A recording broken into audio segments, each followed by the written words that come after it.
रिश्तों पर आधारित एक मार्मिक कहानी नमक। इस कहानी को अंत तक पढ़ें व अंत में लाइक, सब्सक्राइब और शेयर जरूर करें। नमक रिश्तों, स्वाभिमान और सशक्तिकरण की एक मार्मिक कहानी है। इस भावनात्मक कहानी में पात्रों की यात्रा के माध्यम से प्रेम, आकर्षण, सम्मान और सामाजिक अपेक्षाओं के विषयों को महसूस करवाया गया है। रिशु, रिशु कहाँ हो? शौर्य ने कहा। हाँ आई, कब से आवाज़ लगा रहा हूँ। क्या कर रही थी? शौर्य, वह फॉर्म भर रही थी। आज लास्ट डेट है ना फॉर्म भरने की, तो आवाज़ पर ध्यान ही नहीं गया। शौर्य ने कहा, तुम्हारा तो रोज का ही नाटक हो गया है रिशु। हुआ क्या शौर्य, यह तो बताओ। हुआ क्या? जैसे तुम्हें कुछ पता नहीं। नहीं शौर्य, सच मुझे कुछ नहीं पता। मैंने तो नाश्ता बनाकर टेबल पर लगा दिया और आप लोगों को आवाज़ देकर मैं किचन में चाय बनाने के लिए चली गई। चाय बनाते बनाते फॉर्म भी भर रही थी। लेकिन बताइए तो क्या हुआ? रिशु मनी मन यह सोचकर घबराने लगी कि कहीं मम्मी जी ने फिर तो कोई शिकायत नहीं कर दी। शौर्य ने कहा, रिशु तुम चाहती क्या हो, यह बता दो। क्या तुमसे शादी करके मैंने गलती की या अपने माता पिता को अपने साथ यहाँ लेकर आया यह गलती की? शौर्य, फालतू की बातें मत करो। मैंने कब कहा यह सब? कहा नहीं तो यह क्या है? शौर्य ने टेबल पर लगे नाश्ते की तरफ इशारा करते हुए कहा। तुम खाकर दिखाओ इसे। टेबल पर रखे नाश्ते को चखते ही रिशु के मुंह का स्वाद बिगड़ गया और बोली, सॉरी सॉरी, जल्दी जल्दी में नमक डालना भूल गई। वह पापा जी के लिए बिना नमक वाला नाश्ता निकालना पड़ता है, इसलिए लगता है नाश्ता निकालने के बाद सब लोगों के लिए नमक डालना भूल गई। अभी लाती हूँ।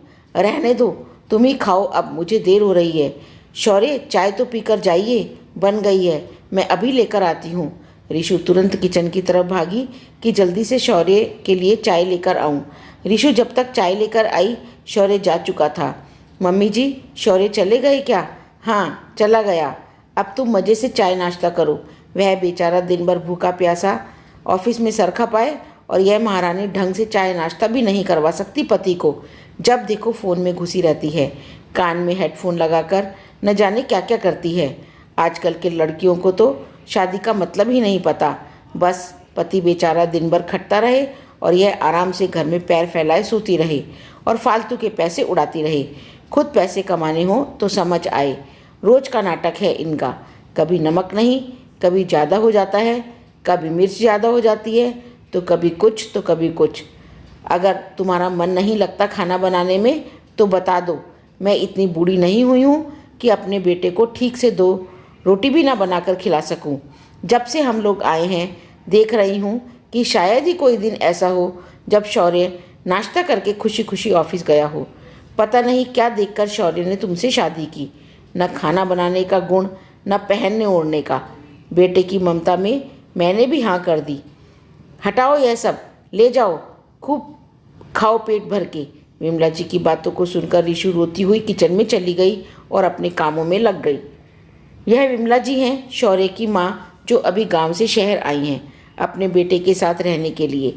उनके पति यानी शौर्य के पिताजी एक अध्यापक थे। गांव के स्कूल में अब रिटायर हो गए हैं और काफ़ी बीमार भी रहने लगे थे। वहाँ गांव में उनका ठीक से इलाज नहीं हो पा रहा था, इसलिए शौर्य उन लोगों को अपने साथ ले आया। विमला जी जब से आई हैं तब से शौर्य के ही कान भरती रहती हैं। छोटी छोटी बातों को बड़ा चढ़ाकर उसे बताना। रिशु की गलती ना होने पर भी वह शौर्य के सामने उसे ही दोषी बना देती हैं, क्योंकि वह रिशु को पसंद ही नहीं करती।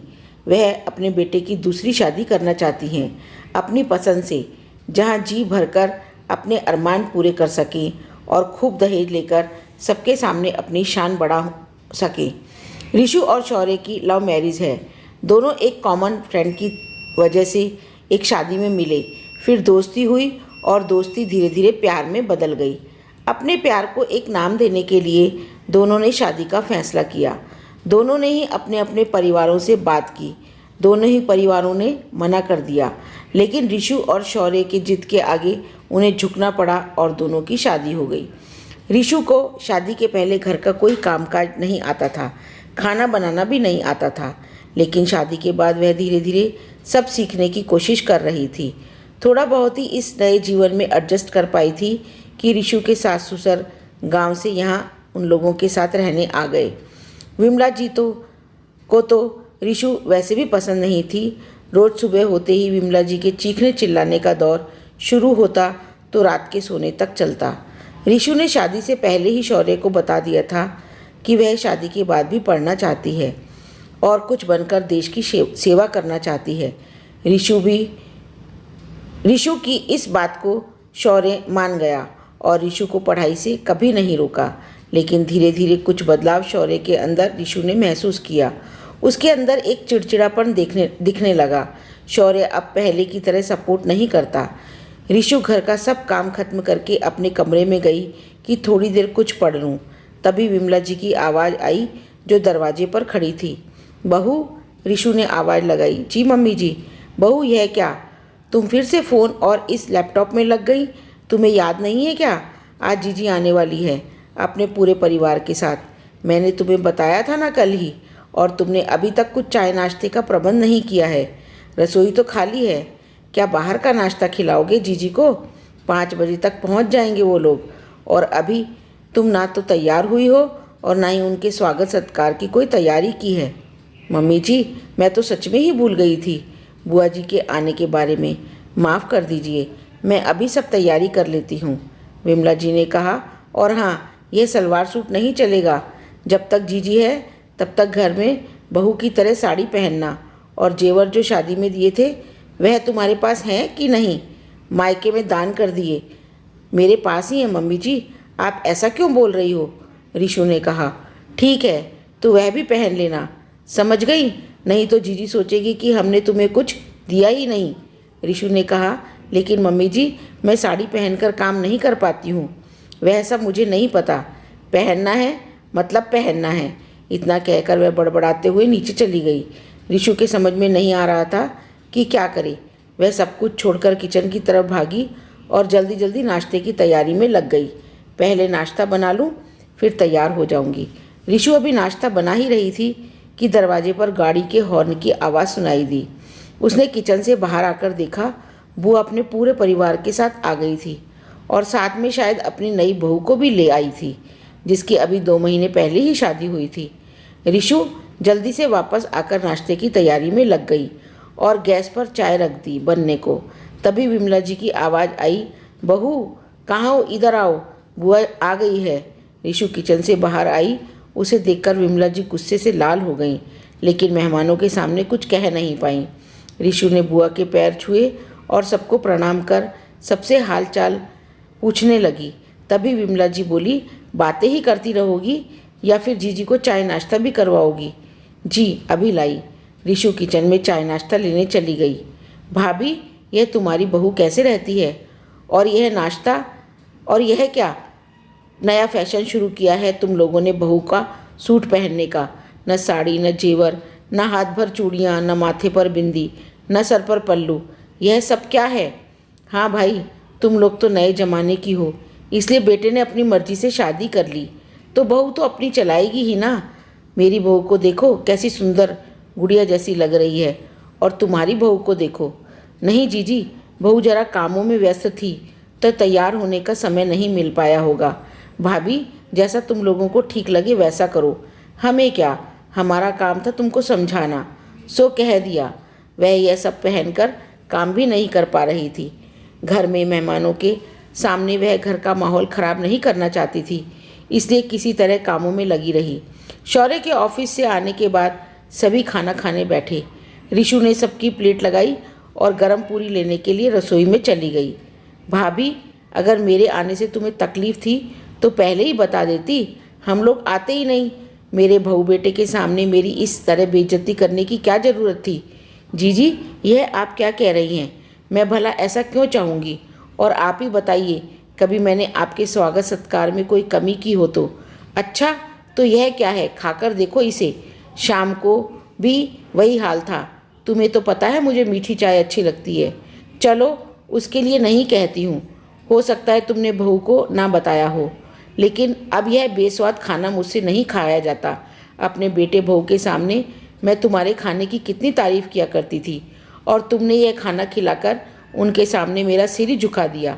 विमला जी ने और शौर्य ने उनकी प्लेट से खाना चखा और उनका भी मुंह बिगड़ गया। विमला जी का गुस्सा फूट पड़ा। शौर्य पर चिल्लाते हुए बोली, बस यही बचा था, आज तूने वह भी सुनवा दिया। अब मैं और इस घर में अपनी बेइज्जती करवाने के लिए नहीं रह सकती। तभी रिशु वहाँ हाथ में पूरियाँ लिए पहुँची। वह कुछ बोलने ही वाली थी कि शौर्य ने एक जोरदार थप्पड़ रिशु के गालों पर जड़ दिया। उस थप्पड़ की गूंज से पूरे घर में सन्नाटा छा गया।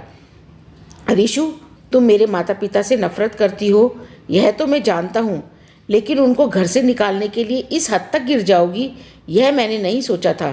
तुम्हें कभी भी किसी चीज़ से रोका नहीं, तुम्हें हर सुख सुविधा दी, तुम्हें कभी किसी चीज़ का हिसाब नहीं लिया, और अब तुम घर आए मेहमानों को 2 वक्त ठीक से खाना भी नहीं खिला पाई।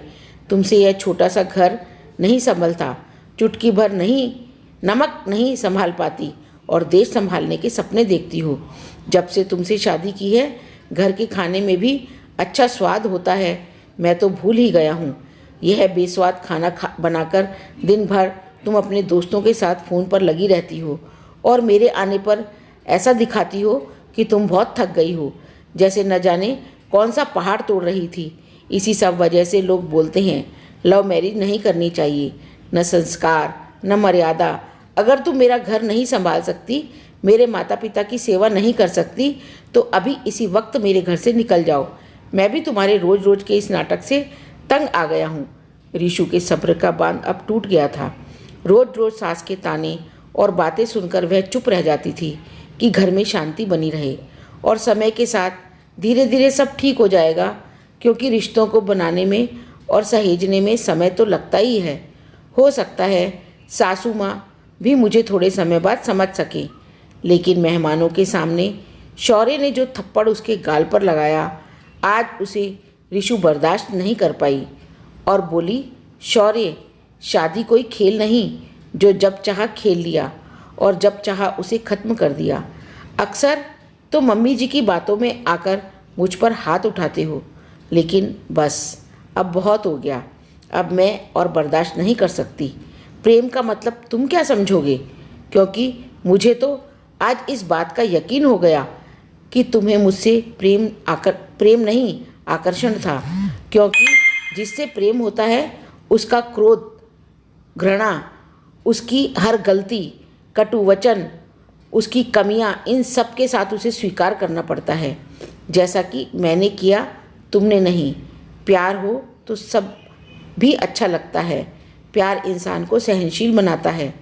केवल वही यह कर सकता है जिसने सच में प्यार किया हो। केवल आकर्षण को प्रेम का नाम देने वाले प्रेम किसे कहते हैं उसे क्या पता। तुम कहते हो ना मुझ में संस्कार नहीं है, ना मर्यादा है, तो तुमने कौन सा संस्कारों का अच्छा उदाहरण दिया? हर रोज़ दूसरों की बातों में आकर बिना सच को जाने मुझे दोषी बनाना, लोगों के सामने अपनी पत्नी पर हाथ उठाना। यह कहते हैं बहू गृह स्वामिनी होती है और उसे एक सवाल पूछने का भी अधिकार नहीं देते हैं। गृह स्वामिनी तो कहते हो, लेकिन तुम लोग उसे घर से निकालने की धमकी देते हो। यह कैसी गृह स्वामिनी है जिसका कोई घर ही नहीं? ऐसी गृह स्वामिनी होने से अच्छा है वह एक इंसान ही रहे जिसका कोई अपना घर तो हो। उसकी जरा सी गलती हो उसे बर्दाश्त नहीं कर सकते, उसे घर से ही बेघर कर देते हो। तुम लोगों के सम्मान की खातिर दिन रात चूल्हे में जलती रहती है, कोई विरोध नहीं करती। इसके लिए उसे मिलता क्या है? अपमान। कहीं वह अपना अधिकार ना मांग ले, इस डर से तुम जैसे लोगों ने स्त्री को अन्नपूर्णा बना दिया। कैसी अन्नपूर्णा? कैसी देवी जिसके खाने पर भी रोक टोक हो? उसकी छोटी छोटी गलतियों को इतना बड़ा बना दिया कि वह खुद से भी नजरें न मिला सके। वह हमेशा अपने आप को ही दोषी मानती रहे और किसी भी अन्य का विरोध न कर सके, अपना अधिकार न पा सके, अपना सम्मान न हासिल कर सके। तुम कहते हो चुटकी भर नमक नहीं संभाल पाती, अपने सपने देश संभालने के हैं। हाँ हैं, मेरा सपना कुछ करने का, अपना वजूद बनाने का, अपने हिस्से का सम्मान पाने का, और मैं अपने सपने को जरूर पूरा करूँगी। शौर्य, पति को परमेश्वर का दर्जा देने से वह परमेश्वर नहीं बन जाता। परमेश्वर को कम से कम सही गलत का पता तो होता है। कोई भी फैसला सुनाने या किसी को कुछ कहने से पहले उसकी बातों को जरूर सुन लेना चाहिए। यह प्लेट मैंने पापा जी के लिए लगाई थी, जिसमें गलती से बुआ जी ने खाना खा लिया। पापा जी रोज़ इसी कुर्सी पर बैठते हैं, इसलिए मैंने उनकी प्लेट इधर ही लगा दी और पूरी लेने चली गई। बाकी सबके खाने में नमक बराबर डाला है, लेकिन लगता है कि हमारे रिश्ते में प्यार रूपी नमक खत्म हो गया है, इसलिए यह बेस्वाद हो गया है। और जिस रिश्ते में विश्वास न हो उसे निभाते रहने का कोई फ़ायदा नहीं। मेरे माता पिता ने मुझे इस लायक बनाया है कि मैं अपना जीवन सम्मानपूर्वक जी सकूं और अपने सपने को भी पूरा कर सकूं। मैं तुम्हारे इस घर को छोड़कर जा रही हूं, क्योंकि मैं अब और अपने आप को नीचा नहीं गिरा सकती। शाबाश बहू, आज तुमने इन लोगों को उनका असली चेहरा दिखा दिया। मैं तो कब से चाहता था कि बोलूं, लेकिन एक शिक्षक होने के नाते मेरा यह कर्तव्य था कि तुम अपने अधिकारों को पहचानो। इसलिए मैंने भी इस मामले में बोलने की जल्दबाजी नहीं दिखाई। और हाँ, अपने साथ मेरा भी सामान पैक कर लो, क्योंकि जहाँ मेरी बेटी की इज्जत नहीं, वहाँ एक पिता कैसे रह सकता है।